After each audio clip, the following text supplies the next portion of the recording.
तो ground zero में सबसे पहले बात कर रहे हैं दुर्ग में हुए महापाप की। रविवार को नवरात्र का आखिरी दिन, नवमी का दिन, और इसी दिन एक 6 साल की गुड़िया हंसते खेलते मंदिर के पास कन्या भोज के लिए गई, लेकिन वो लौटी नहीं, बल्कि उसकी लाश मिली। 6 साल की बच्ची से किसकी क्या दुश्मनी हो सकती है? तो 6 साल की मासूम बच्ची का मर्डर जो है, उसके शव को कार की डिग्गी में छिपाया गया था। उसकी जान ली गई और उसके शव को कार की डिग्गी में छिपाया गया। बच्ची के शरीर, चेहरे पर नोचने और जलने तक के निशान थे। ऐसे में आशंका जताई जा रही थी कि बच्ची के साथ रेप हुआ है। उसके बाद उसका मर्डर कर दरिंदों ने उसके शव को कार में छिपा दिया। बच्ची का पोस्टमार्टम कर शव परिजनों को सौंप दिया गया। परिजन बच्ची के शव को ऑटो में लेकर थाने गए। मां बच्ची के शव को गोद में लेकर सड़क पर बैठ गई, रोते बिलखते इंसाफ मांगती रही। उधर जैसे ही रेप और हत्या की भनक लगी, इलाके में गुस्सा बढ़ गया। लोग सड़क पर उतर आए। संदेही के घर पर तोड़फोड़ हुई, आगजनी हुई, 2 लोग हिरासत में लिए गए। लेकिन सवाल यह कि आखिर बेटियों के साथ यह दरिंदगी रुकेगी कब और क्या गुड़िया को इंसाफ मिल पाएगा?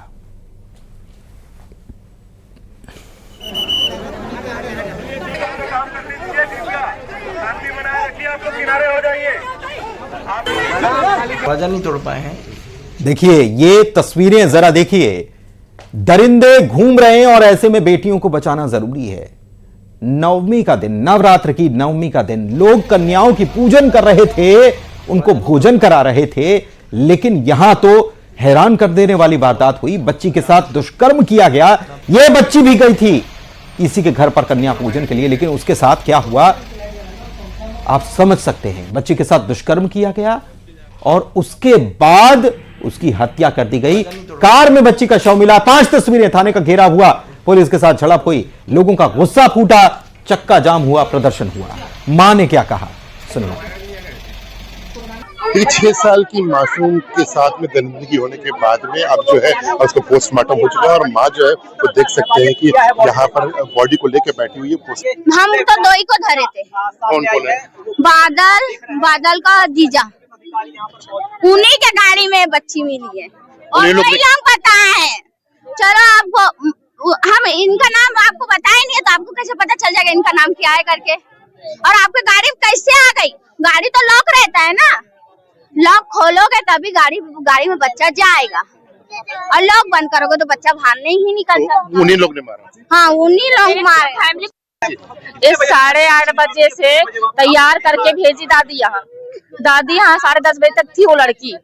उसके बाद मैं बोली मैं तू खाना खाने नहीं गई, तो बोलती नहीं गई हूँ दादी, यही पे हूँ मैं करके। तो ये अपना काम करने लग गई और मेरे जेठ और इसके चाचा इन लोग गए चावल लेने। 3 लोग गए चावल लेने। उसके बाद थोड़ा देर के बाद गायब हो गई। ये अपना काम करने चले गई क्योंकि हमेशा आती है और हमेशा जाती है। तो मेरे घर वाले को क्यों पकड़ के रखे भाई? इसमें इस पूरे मामले में और जांच को आगे बढ़ाया जाएगा, लेकिन जिस तरह से ये घटना हुई है एकदम स्पष्ट है कि बच्ची के साथ में दरिंदगी हुई थी और पूरे मामले में 2 आरोपी, जिसमें एक बादल बताया जा रहा है और दूसरा उसका जीजा भी बताया जा रहा है। और दुर्ग से मिथिलेश हमारे सहयोगी हमारे साथ लाइव जुड़े हुए हैं, उनसे बात करते हैं। अब इसमें क्या ही कहा जाए, ऐसी घटनाएं के बाद एक जो होती हैं, तकलीफ होती है और गुस्सा भी उतना ही आता है मिथिलेश, कि छोटी छोटी बच्चियों के साथ ऐसी घटनाएं करने वाले दरिंदे हैं और इनका पता कैसे लगाया जाए आखिर कि समाज में कितने दरिंदे घूम रहे हैं। बिल्कुल ठीक कहा पुनीत कि यदि घर में ही कोई राक्षस हो तो उसका पता कैसे लगाया जाएगा। देखिए इस पूरे मामले में अभी कुछ देर के बाद में पर्दा उठ जाएगा और इसके बाद में ये भी सामने आ जाएगा कि इस पूरे मामले का आखिरकार गुनहगार कौन है। लेकिन कुछ हिंट जो मिल रहे हैं वो ये जरूर कहा जा रहा है कि घर का ही एक सदस्य इस पूरे मामले में लिप्त रहा है। हालांकि दुर्ग पुलिस ने ये कहा है कि 3 आरोपियों को पुलिस ने गिरफ्तार किया है और जल्दी पूरे मामले का खुलासा किया जाएगा। हो सकता है कि अभी कुछ मिनटों के बाद में इस पूरे मामले का खुलासा हो जाए, लेकिन सवाल एक हमेशा ये रहेगा कि आखिरकार ये दरिंदगी कब तक, ये बच्चों पर अत्याचार कब तक। कई बार ऐसी लोगों को जागरूक किया जाता है, छोटे बच्चों को भी जागरूक किया जाता है, पेरेंट्स को भी जागरूक किया जाता है, लेकिन जो स्थितियां हैं वो क्या स्थितियां हैं आज देख रहे हैं कि एक 6 साल की जब मासूम बच्ची है उसके साथ किस तरह की दरिंदगी हुई है अंदाजा आप नहीं लगा सकते हैं और हम भी नहीं लगा सकते, क्योंकि वो छोटी बच्ची ही उस पूरे मामले को झेली होगी। जब एक बच्ची को के साथ में उसके अत्याचार किया जाता है, उसके शरीर में कई निशान देखे गए हैं और उसको सिगरेट या किसी चीज से ज्वलनशील चीज से जलाया जाता है और उसके साथ में दुष्कर्म किया जाता है, ये स्पष्ट हो चुका है कि उसके साथ में दुष्कर्म हुआ था। तो आप अंदाजा लगाइए कि दुष्कर्म हो जाता है, उसको 9 घंटे तक करीब कार में जब टेम्परेचर 41-42 के आसपास जब चल रहा हो उसमें उसको बंद करके घुमाया जाता है, दम घुटने से उसकी मौत होती है और उस पर अत्याचार होते हैं। रात के करीब 9 बजे जो है उस बच्ची की लाश जो है कार से बरामद होती है। तो उस माता पिता के ऊपर में क्या गुजर रही होगी जिसके बच्चे के साथ में इस तरह की घटना हुई है। न सिर्फ ये एक बच्ची की परिवार की बात है बल्कि संपूर्ण समाज के लिए भी ये चिंतनीय विषय है और यही वजह है कि आज सुबह से हम देख रहे हैं कि लगातार कभी चक्का जाम होता है, लोगों का आक्रोश फूट पड़ता है और लोग जो है वो कभी आक्रोशित होते हैं और कभी जो है वो उनकी आंखों से आंसू नजर आते हैं। और जाहिर सी बात है एक बेटी जो है वो किसी भी परिवार की बेटी हो, बच्ची होती है, 6 साल की मासूम बच्ची के साथ में अत्याचार हुआ और उसकी मौत हो गई है, तो न सिर्फ वो उस परिवार की बच्ची थी बल्कि समाज की बच्ची थी। यही वजह है कि आज जो संपूर्ण समाज के लोग हैं, जो परिवार के लोग हैं, आसपास क्षेत्र के लोग हैं, संपूर्ण शहर के लोग जो हैं वो काफी जो है वो डरे हुए हैं और आक्रोशित भी हैं और ये चाहते हैं कि जो भी इसमें दोषी है उस पर कड़ी से कड़ी कार्रवाई की जाए, उसको फांसी के फंदे में चलाया जाए। उनकी मांग तो ये भी थी कि उनको उनके सुपुर्द कर दिया जाए ताकि वो अपने हिसाब से उसको सजा देंगे।